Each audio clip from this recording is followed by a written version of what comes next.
están, queridos amigos? Bienvenidos. Esto es Nuevas Voces en Agricultura. Ya estamos en noviembre, jueves 2 de noviembre. Estamos comenzando una nueva edición de su programa, un nuevo jueves de historia. Ya con Alejandro San Francisco, académico de la Universidad San Sebastián y de la Universidad Católica, director de formación de Res Pública. ¿Cómo estás, Alejandro? Bienvenido a un nuevo jueves de historia acá en Nuevas Voces. Muy bien, pues Tomás, muy contento de iniciar noviembre, penúltimo mes del año. Así es, ya se está yendo este 2023 y con eso se está yendo también y que es el tema que nos va a convocar hoy día para mirarlo en retrospectiva, por supuesto. Se empieza a acabar ya el proceso constituyente, ¿no? Que hemos estado conversándolo durante el año. Este día lunes se realizó la última sesión del Pleno del Consejo Constitucional, y con lo cual ya está listo el texto, fue votado, fue aprobado por el quórum de 3/5, y con eso ya la próxima semana se debe entregar al presidente de la República y convocar el plebiscito, empieza la campaña, o sea, ya empieza una etapa totalmente final y definitiva del proceso constituyente. Y es interesante mirar hacia atrás, primero cómo ha sido el proceso constituyente, por qué llegamos a un proceso constituyente, y algo que es bien interesante, Alejandro, para partir, es observar cómo en la historia de Chile las crisis políticas, las crisis sociales han significado procesos constituyentes, han significado elaboraciones de constitución, porque no es una novedad lo del 18 de octubre del 2019 en la historia de Chile. ¿Dónde está el origen del tema constituyente en Chile a raíz de las crisis políticas o institucionales? ¿Y qué coincidencias ves entre el 18 de octubre y la forma en que se abrió este tema constitucional, no fue este proceso en particular, pero es el proceso en general, con lo que ha pasado en la historia de Chile en torno a esto? El origen está literalmente a partir del 18 de septiembre de 1810. De inmediato comienzan los intentos de crear un nuevo orden posterior al 18 de septiembre, no en la jornada del Cabildo Abierto ni de la formación de la Junta de Gobierno, pero si tú ves, por ejemplo, el primer congreso del 4 de julio de 1811, ya aparece el tema constitucional ahí, hay un reglamento constitucional provisorio en 1812, hay otros reglamentos para la autoridad ejecutiva en esos años, y después de 1818 en adelante es prácticamente cada 2 años hay un proyecto alternativo de constitución, efectivo o inefectivo en términos declarativos y en términos prácticos. O sea, la constitución provisoria de 1818, la de 1822, la moralista de Gaña en 1823. En 1826 hubo leyes federales que no fueron constitución, en 1828 y finalmente en 1833, que es la primera constitución de larga duración. Termino con una cosa, lo de 1826 nos permite tratar otro problema que tiene que ver con la convención constituyente anterior, las constituciones que no fueron. O sea, la constitución federal podría haber sido, pero no fue. La constitución de Balmaceda en 1891 no fue porque perdió la guerra civil, pero está el proyecto. La Asamblea Constituyente de Asalariados Intelectuales el año 1925 estuvo ahí. El proyecto de constitución del presidente Salvador Allende ahí andaba. El trabajo que hizo el grupo de los 24 contra el gobierno del general Pinochet también. Y finalmente este trabajo que hizo la Convención Constituyente y que rechazó el pueblo de Chile también está. Y no sabemos en qué va a terminar el proceso actual. De manera que tenemos constituciones aprobadas, promulgadas y que surgen de crisis institucionales muy profundas, y otras que pudieron ser y no fueron. Alejandro, te hago una pregunta que es bien interesante y que tiene que ver con esto, ¿no? Y es ¿qué puede esperar una sociedad de una constitución? Porque efectivamente en Chile, en la medida que han habido crisis, ha habido un intento de sustituir el régimen político, ¿no? Sustituir la institucionalidad política en su conjunto, y cuando hay una crisis política inmediatamente hay una pulsión constituyente, si se quiere.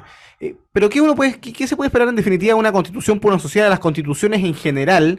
¿Y por qué en Chile ha habido quizá, y algunos comentan también en Latinoamérica, esa idea de que la constitución podría ser la solución al problema político, al problema social? Primero hay una cuestión que podríamos llamar objetiva. ¿Qué es lo que es el texto constitucional? Es un documento, la ley fundamental, que organiza y limita el poder político por una parte y por otra parte declara los derechos y libertades de la vida en sociedad. Eso es lo que uno debiera esperar de la Carta Fundamental. ¿Qué ocurre? Eso desde la Revolución Francesa, desde la independencia norteamericana en adelante, son las constituciones escritas. Ahora, ¿qué ocurre? Que en las sociedades actuales, y particularmente en América Latina, ha existido una especie de obsesión constituyente, de manera que se espera de la Constitución mucho más de lo que ella puede otorgar, y se supone que declarando una cantidad X de derechos, una cantidad inmensa de prerrogativas y de bienes que tiene que proveer el Estado y otros, se van a lograr mejores condiciones de vida para la población. En circunstancias que, si uno mira cómo transcurre la historia de la humanidad, no son las leyes escritas las que logran el progreso de los pueblos. Tampoco son las revoluciones, sean estas poéticas o violentas, las que logran el progreso de los pueblos. Lo que permite el desarrollo de las sociedades son un conjunto de normas, lo que podríamos llamar las instituciones, y un conjunto de virtudes, es decir, lo que llamaremos la forma de vida en sociedad. Y cuando se articulan estos dos elementos, o cuando la Constitución está anclada en la forma de vida de esa sociedad, en las costumbres, en la tradición, en el modo de ser de cada pueblo, tiene más posibilidades de éxito que otra cosa. Cicerón, en ese famoso libro de República, un gran libro por lo demás, decía que la República Romana se fundaba en dos ejes fundamentales. En el Senado, egregio puntal de la República, esto vendría a ser las instituciones, claro, la Constitución mixta, y por otro lado, en las costumbres de los antepasados. ¿Y por qué había caído la República Romana? Por la destrucción de las instituciones y la decadencia de las costumbres. Yo creo que una persona que dio el tono de lo que debe ser la preocupación ciudadana fue el experto Carlos Frontaura, en uno de los discursos de cierre, que me parece que fue al corazón de los problemas. No está en un texto, por muy perfecto que sea, la felicidad de los pueblos. Esto exige mucho más trabajo, exige un mejoramiento de las personas, lo que Juan Pablo II llamaba las causas morales de la prosperidad. De manera que yo creo que sí hay que esperar cosas de la Constitución, fundamentalmente que organicen, que pongan ciertas reglas y que permitan la mayor expansión, el mayor desarrollo de las personas en sociedad. Alejandro, teniendo eso a la vista o en consideración, volviendo un poco a la conversación que estábamos teniendo en torno a la primera pregunta, tú bien comentabas que ya con la declaración de independencia de la primera Junta de Gobierno hubo una serie de intentos constitucionales y de constituciones de muy corta duración, recién el 33 algo más estable, pero ya el 91 se está interpretando en otra clave la Constitución, de modo que no se cambió formalmente, pero en los hechos era una Constitución en términos de régimen político distinta. El 24-25 termina resolviéndose también, con Alessandri volviendo con una nueva Constitución. El 73 inmediatamente la Junta Militar entiende que hay que redactar una nueva Constitución para reestructurar totalmente la institucionalidad chilena. ¿Qué es lo que hay en el fondo en el caso de Chile? ¿Cuál es la disputa que se busca solucionar constitucionalmente? Algunos dicen que la eterna disputa en Chile es la disputa gobierno o presidente-congreso, y que eso siempre ha estado en el fondo. Y claro, si uno mira la historia, incluso en el 18 de octubre hay algo de eso, la disputa del presidente Piñera con el Congreso en que era minoría, lo mismo con Balmaceda, por supuesto, quizás Alessandri y el Congreso, el ruido de sables y su retorno. ¿Dónde identificas tú los factores que expliquen que en Chile estemos haciendo constituciones cada vez que entramos en crisis política? Primero yo haría una declaración general, Tomás. Este no es un problema exclusivamente chileno, es latinoamericano. Si usted fija, en América Latina hemos tenido unas 250 constituciones.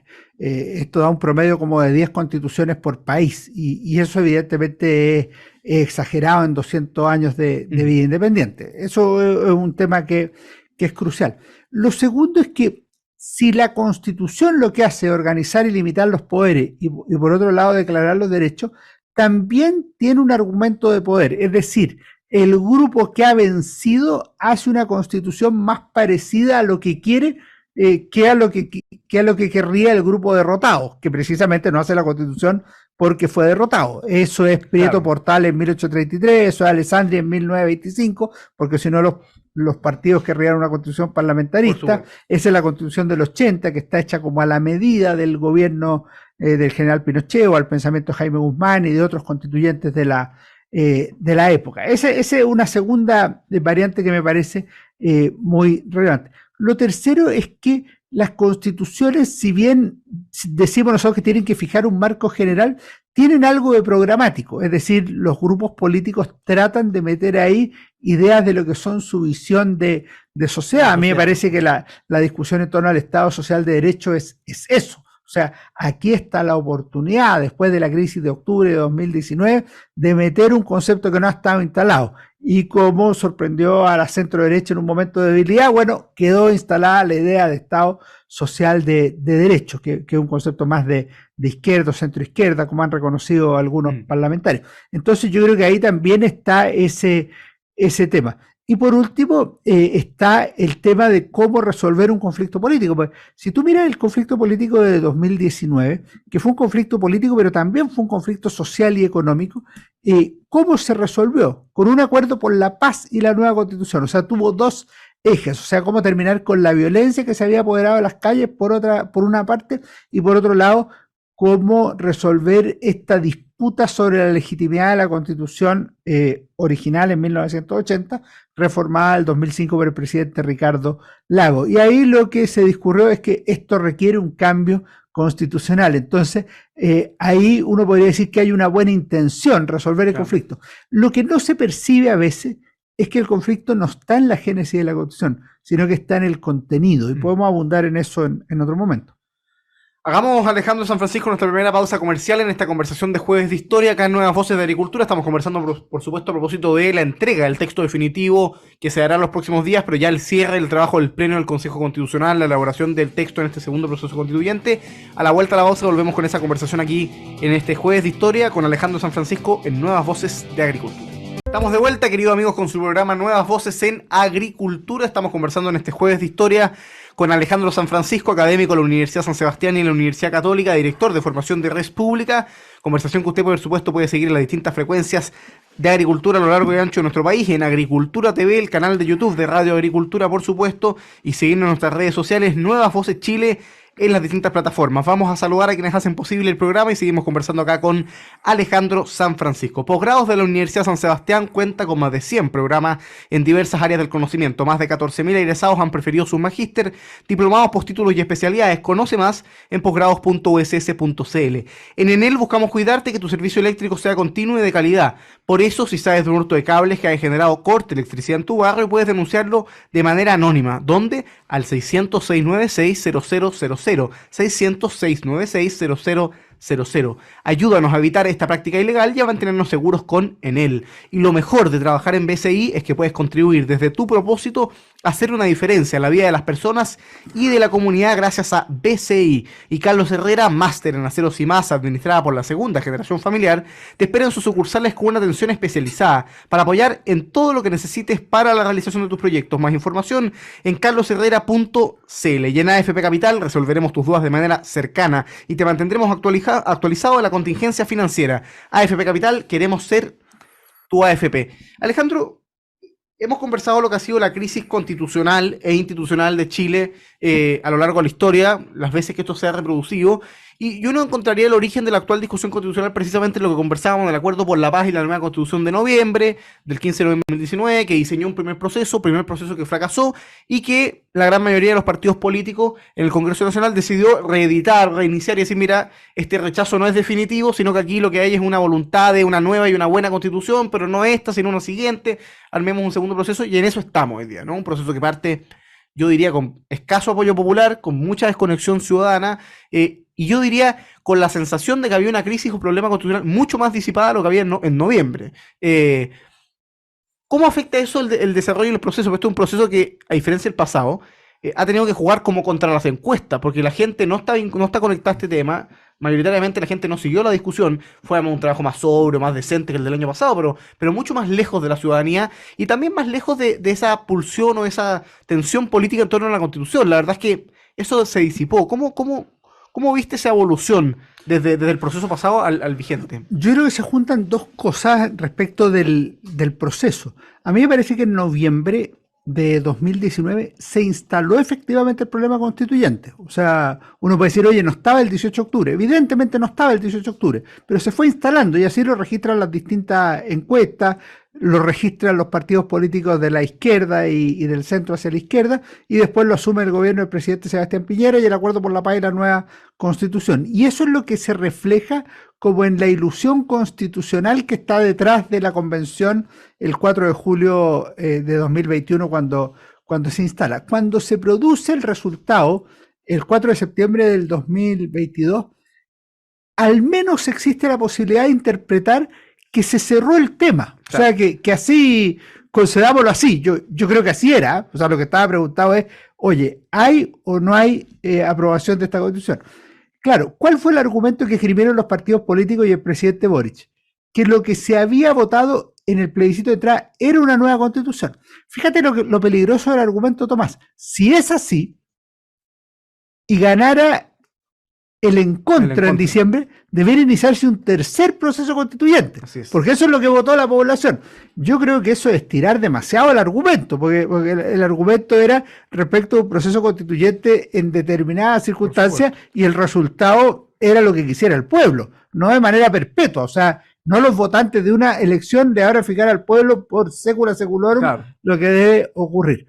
De manera tal que efectivamente este segundo proceso ha sido más sobrio, y yo lo resumiría así. Si el primer proceso emergió de las calles contra los partidos y el poder constituido, el segundo proceso es organizado por los partidos políticos con algún recelo hacia el pueblo, y de ahí las 12 bases, de ahí el llamado comité de expertos, que en realidad terminó siendo un comité designado por los partidos y el Congreso, y de ahí la forma como se eligió el mismo Consejo Constituyente, muy distinto al que se utilizó para elegir la Convención Constituyente. Entonces, ha habido cambios sustanciales que en parte tienen que ver con el ambiente que ha existido en este proceso. Alejandro, el proceso constitucional actual, a mi juicio, ha permitido de algún modo ir sacando caretas o transparentando las verdaderas posiciones de los sectores políticos, porque tú bien comentabas este tema que se comentaba el año pasado. Yo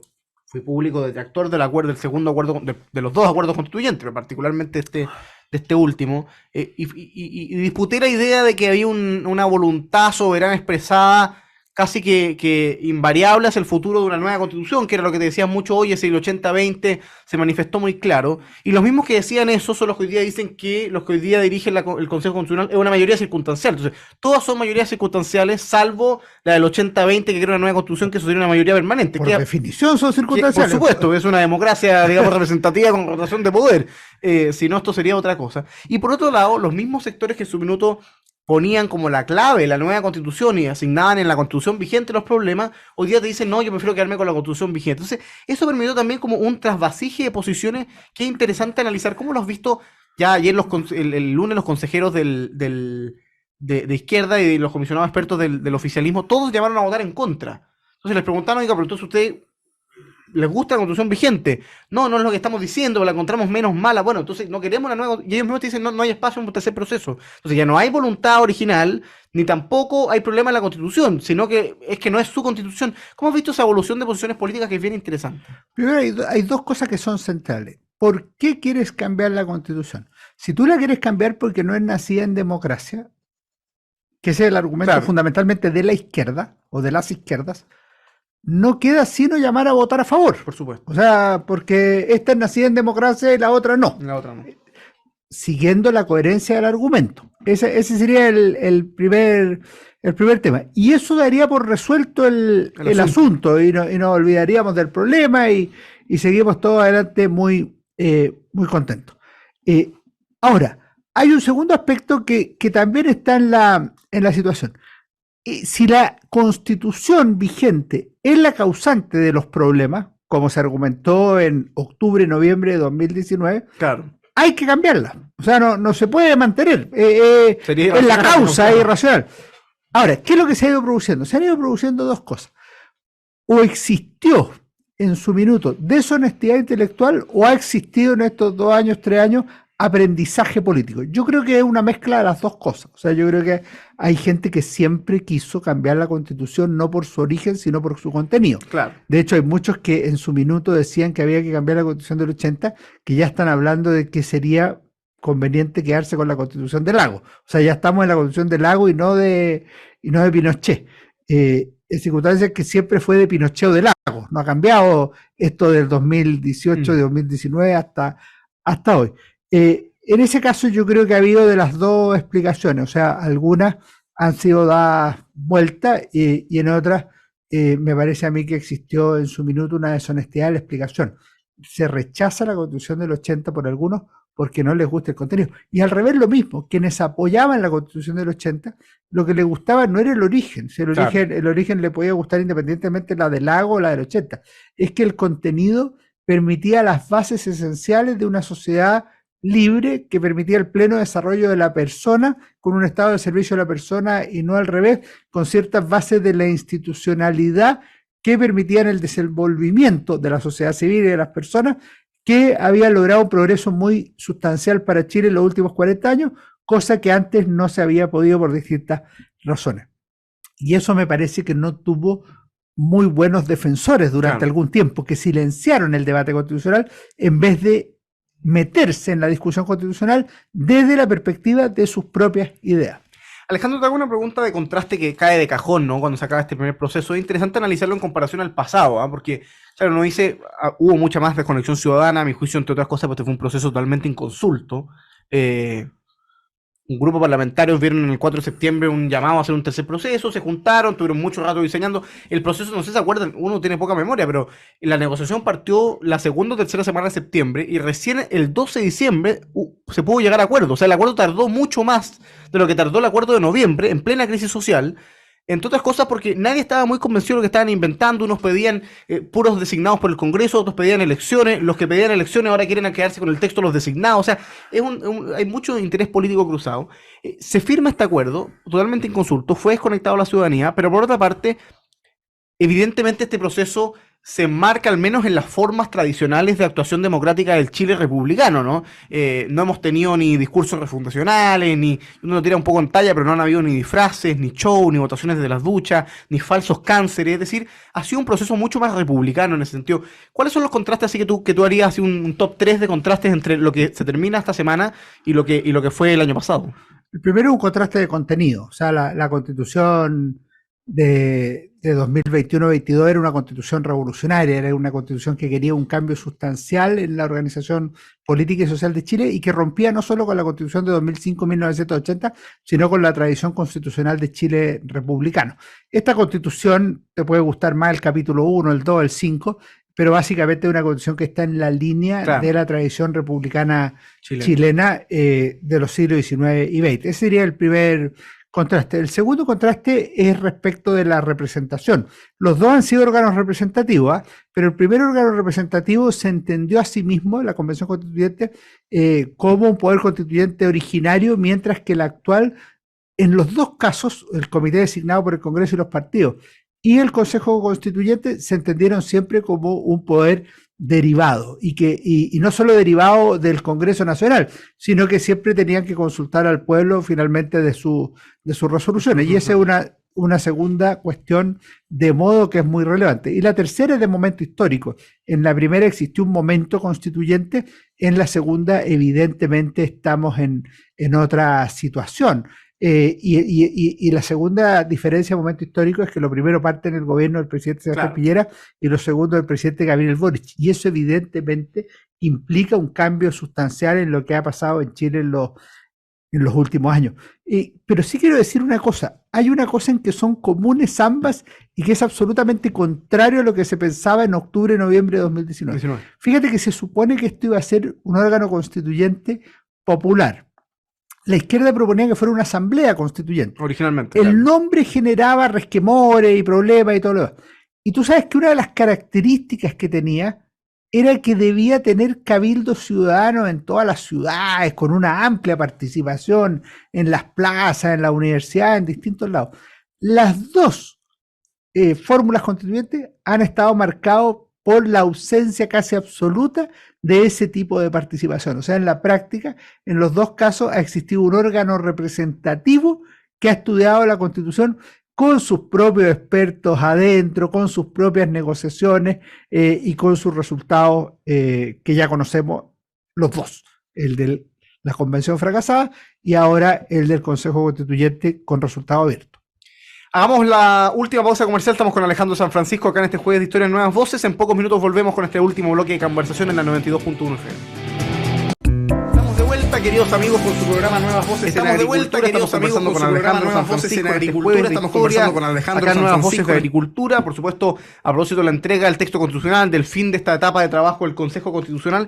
Alejandro, en los últimos días se ha conocido que prácticamente la totalidad de las fuerzas del rechazo, vale decir, los partidos de Chile Vamos, Renovación Nacional, la UDI, Evópoli, el Partido Republicano y los partidos de centro y centroizquierda, que habían estado por el rechazo, estoy pensando en grupos como Amarillo, se han sumado a la postura por el a favor, es decir, se ha replicado ese eje político, mientras que en cambio el oficialismo ha llamado a votar en contra. El presidente Boric y el gobierno siguen de algún modo surfeando la discusión, un poco teniendo conciencia de que si dicen algo pueden jugarle a la oposición contraria, que es un poco lo que pasaba, interesante, lo conversábamos el martes en Nuevas Voces con el doctor Acosta, es un poco lo que le pasaba al presidente Piñera en su gobierno, ¿no? Todos estábamos, ojalá el presidente Piñera no diga mucho, que no hable, le va a sumar voto a la oposición contraria. Bueno, hoy día el presidente Boric está exactamente en esa posición. En el momento que el presidente Boric diga que está en contra, de algún modo se hace un plebiscito en torno al gobierno.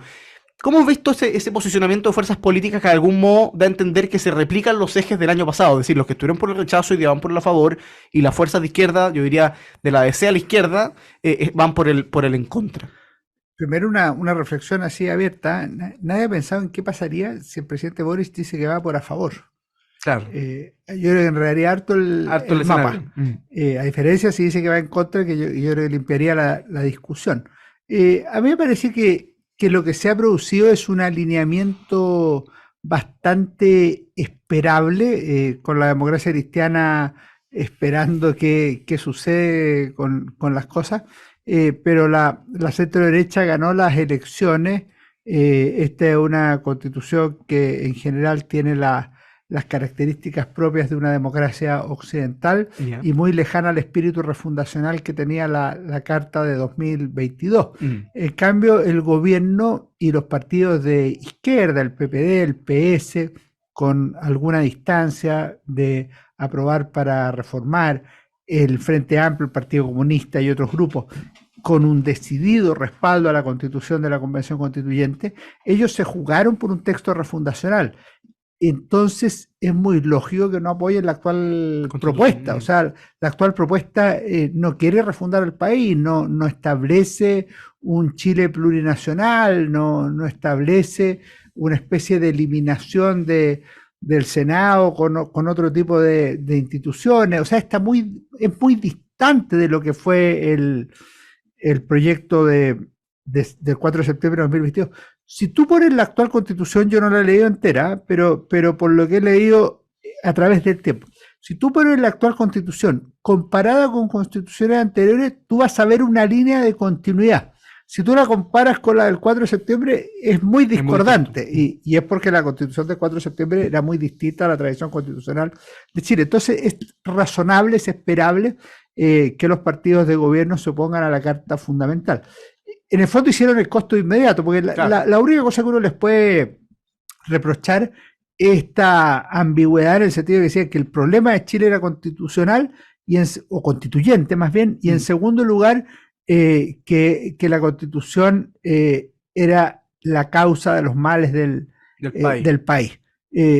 Ahora, puestos a votar por una Constitución nacida en democracia, en primer lugar, y a resolver el problema que causaba los males del país, se oponen. Evidentemente el problema que tenían era de contenido de la Constitución de 1980 o de 2005, y no respecto de otra cosa, que es lo que les molesta hoy. Entonces, en ese sentido así lo percibo. Alejandro, te hago una pregunta que tiene que ver con lo que viene, porque se viene la campaña, el próximo 7 de noviembre es la sesión en que se cierra la ceremonia de cierre del Consejo Constitucional. Se va a entregar el texto al presidente de la República, es una formalidad en virtud de la cual el presidente de la República emite un decreto en que convoca un plebiscito, que es el 17 de diciembre, un mes antes, vale decir el 17 de noviembre empiezan las campañas que va a tener franja, que va a tener gente desplegada en las calles, ya dan vuelta quienes que están dispuestos a ser voceros, en esas típicas notas que arman los que tienen ganas de ser voceros, entonces se comenta que serían voceros, en fin, no aparecen hace como 3 años, pero hay varios circulando. Entonces, viene la campaña, y por ejemplo, Cristian Barken, cuando comentaba la decisión de Amarillo de votar a favor, decía esto es un escenario que está totalmente abierto, creemos que una elección que se puede ganar. José Antonio Kast en un seminario acuñó hace bastantes meses esta idea de que lo van a dar vuelta, y hay varios dirigentes políticos jugando con la idea de darlo vuelta. La tendencia da cuenta evidentemente de que la a favor crece, pero sigue estando bastante lejos del en contra. Claro, antes eran 25 puntos y ya son 15, sigue así 2 semanas más, esto podría estar a 8 puntos. Efectivamente hay una tendencia.